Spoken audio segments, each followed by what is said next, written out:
Welcome to the Soul Energy Podcast with your guide, Sara Wong. In each episode, we'll be discussing the energy that affects us in all aspects of our lives, emotionally, physically, mentally, and spiritually, from the voice of the collective soul. We'll unpack the various forms of energy, how to harness it, and how to best use it. We'll also explore the science of energy, the spiritual side of energy, and the healing power of energy. This is the place to get the tools and knowledge to help you create a life that thrives on energy. So come on and join the journey as we explore the power of energy. I'm so excited to have you here. Let's get started.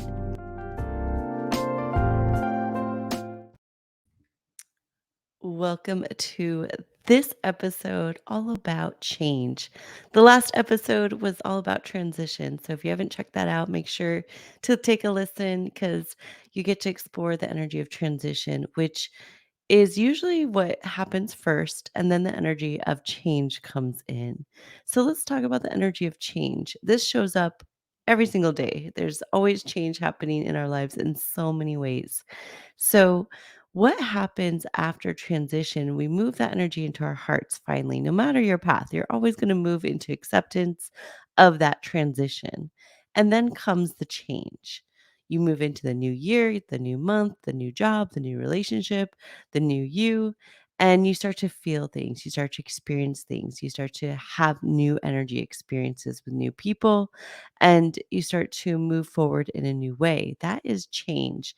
And that's going to activate your solar plexus, which basically is right above your belly button. That is the energy center connected to willpower and confidence, creativity, courage.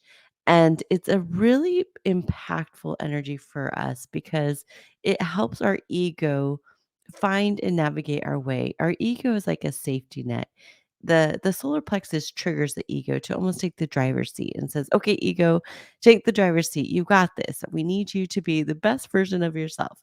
We need this result. We need this outcome." Right? It's very results driven. And so when change happens, your ego takes the driver's seat and starts to create that game plan, that strategy, and your energy starts to open up. You get new ideas. Everything from the solar plexus up is now open, mind you. So then you start to activate the lower energies. It's that new stability, new foundation, your emotions, and everything starts to become more real. The energy of change is almost like the tipping point of that roller coaster. You're at the top and you can see where you're headed, and it could look scary to some. It could look unfamiliar. It could feel exciting, right? It could be terrifying. It could be all those things all at the same time because change is activating everything. But it starts with the solar plexus, and as you start moving through change, it moves into your lower energy centers, which is connected to how you feel, how you connect to your reality, and how you restabilize in this new atmosphere. So when change comes into our reality, it's really an opportunity to take it with grace, to not rush change. Change is not meant to happen overnight, although it does. And when that overnight happens, those are the moments where you're just gonna find your way intuitively. No matter what happens, you're always going to navigate how you move forward because energy is always in movement. And so, therefore, we are energy, and therefore, we will find a way. And that's where you really want to tap into what resources might support you, what you might need, who you can lean on, right? There's times in our lives where we have highs and lows. Sometimes with change becomes an activation of highs, all this good stuff's happening. Oh my gosh, dream come true. And then there's other times change happens and it's the lows. It's those points of being humbled and grounded and being able to course correct, being able to say, "Hey, I messed up here, so now I'm no longer doing this. I'm now gonna do this." And being accountable to that, rebuilding. And sometimes rebuilding is dirty, it's messy, it takes time, and our ego doesn't like that. So when change is activated and our ego's in the driver's seat and it's a change that might not necessarily be a positive change, might be a humbling change. This is where our ego wants to reinvent itself. Our ego is like, okay, who am I now? But to get there, could take time. It sometimes what they most people call an ego death needs to happen first. And an ego death is really an opportunity of surrender because it's basically everything that no longer fits your energy field based on your intentions, based on the work you're doing is asking to be released. That could show up in a relationship needing to end. It could show up in, very abrupt energy. And it could also show up in deep, profound truth for you or others. So change is not to be rushed because this isn't something that usually, no matter what, happens overnight. And of course, those situations where change happens overnight, again, you'll find your way because that's just where you're at and that's what's created for you and you'll navigate. And it's no right way, it's your way. So change is asking yourself, do you have that courage to step up to the energy you know you need to now step into? Are you ready to really take that to the next level? So think about the last time you went through a change in this moment. I'm going to play music for a minute and I want you just to think about the last time you went through a change. Okay, so here you go. I'm going to play it for a minute.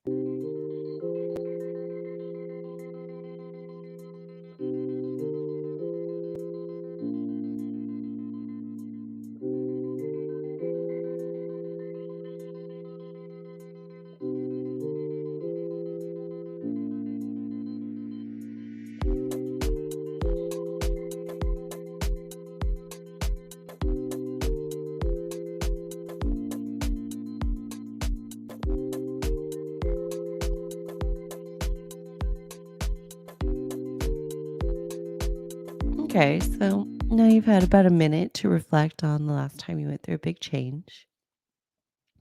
And I want you to think about how did that change feel? What were the first few days like? What were the first few weeks like? Few months? Just reflect on your growth, reflect on the energy. See if there's any repetitive energy that maybe came in waves. Feeling overwhelmed, then finding your way forward, feeling good, and then feeling overwhelmed again. Feeling like you got this, and then feeling like, oh, what am I doing? Feeling confident, and then having all the doubts. That's natural energy of integration. Now, remind you, when transition happens, it's like that laser beam, and then change is ignited. And in that, everything is ignited within us. All energy centers open now. And a lot is moving. And so in that, we're going to have to heal energy that comes up to our surface. What the challenges, the loops, the lessons, the doubts, the fears, those are all saying, hey, I want to be healed so we can move forward in a new way. Hey, I need attention. And usually we suppress them, right? I'm going to just say this affirmation and let it go away, which sometimes works, but that energy could be tied to, deeper rooted subconscious beliefs, in your Akashic energy. I see Akashic records that need an update in their verbiage because it's the verbiage originally written is a little limited. And that's, agreements that really shape our personalities and how we view life. And when we reword it in a way that feels very aligned to where we're in, that is us working with our soul imprints to say, hey, subconsciously update anything tied to this so we can move on. And usually that awareness helps us really practice it. It's not that like you go get a healing or a reading and are channeling yourself and you're healed. You have to use that energy and implement it, work with it. And so that's where change comes in. It's asking for accountability, it's asking for that integration. The more we work through that heaviness of the fears, the doubts, the limitations, the more we start to feel a flow. When that flow happens, that's when they call the divine alignment. When we're in the flow, imagine it like all your high frequencies are in the ethers and it's activating all the energies around you that match your vibration of intention and others that are connected to that intention. They might have a different role than you, but they're connected to it. So somehow they're going to interact with your energy here as a human. So to that, it could be synchronistic events, ideas, meetings, unexpected run-ins to people. That's when that flow can happen. Now, some would change is the doubt, the fear. So if we put too much energy into making stuff happen, because remember the ego's in the driver's seat, that's when you want to really be mindful and move that energy again to your heart. Again, back to your heart. So out of your ego into the heart. And the best way to do this is focus out. When in doubt, focus out. I swear, whenever I feel off, I focus out. Who, and this isn't avoiding. This is in moments where I've done everything I could. There's nothing I could do more of. So I focus out. I go volunteer. I reach out to people, support people. Create stuff, create content, create inspiration around what I'm feeling. So I focus out. I focus on the collective energy. If I'm feeling this, others are too. And maybe I can create information or tools that can support them as it's been supporting me, as I feel like I've done everything. And in that, more opens up for me. And I'm like, okay, I need to really go deeper here. Or actually, I didn't, maybe did a surface here. And there's more work that needs to be done. It really does open up perspective and ways to connect deeper. All right, with that, that is this week's episode. It is such an honor to spend time with you and introduce energies. And usually I get asked afterwards, what is the best way to do after you listen to this? So what for this episode, what I would do is just write down times you've been through big changes and really journal or think about it, talk it out loud, maybe talk to a friend about them and just review like what it felt like. Maybe there's more healing there. Maybe there's some limiting beliefs. Maybe there's some unhealed energy that needs to be resolved. So just think about those big changes. Big changes could be anything. It could be getting a diagnosis on your health that feels temporary, but something you have to deal with.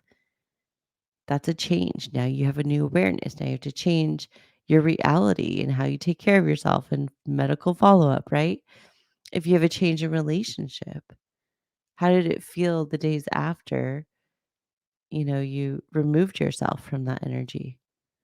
The months after, however long it's been. If it's a change in job, what did it feel like to leave and start a new job?